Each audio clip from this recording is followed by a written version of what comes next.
د شیراز په یو سیپټیک څاه کې 4 افغان کارګر مړه شوي دي.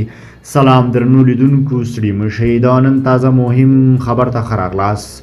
ایراني رسنیو راپور ورکړی چې د ایران په شیراز کې 4 افغان کارګر چې یو یې پلار او 3 زامن دي په یو سیپټیک څاه کې لومړی په زهرجنو ګازو مسموم شوي دي او بیا مړه شوي دي.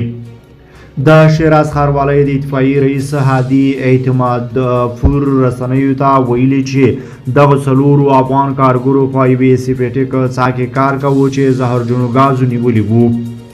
نوموړی زیاتوي لومړی یو تن زهرجنو ګازو نیولی وو، 3 نورو یې د ژغورلو هڅه کړې وه چې دوی هم ګازو نیولي او په څاه کې مړه شوي دي.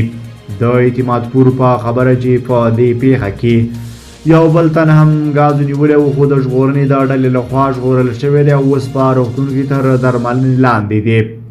د یادونې وړ ده چې له دې وړاندې د روان کال د اوري په میاشت کې په شیراز کې 2 افغان کارګر په یوه څاه کې د زهرجنو ګازو له امله مسموم شوي وو، خو د ژغورنې د ډلې لخوا ژغورل شوي وو.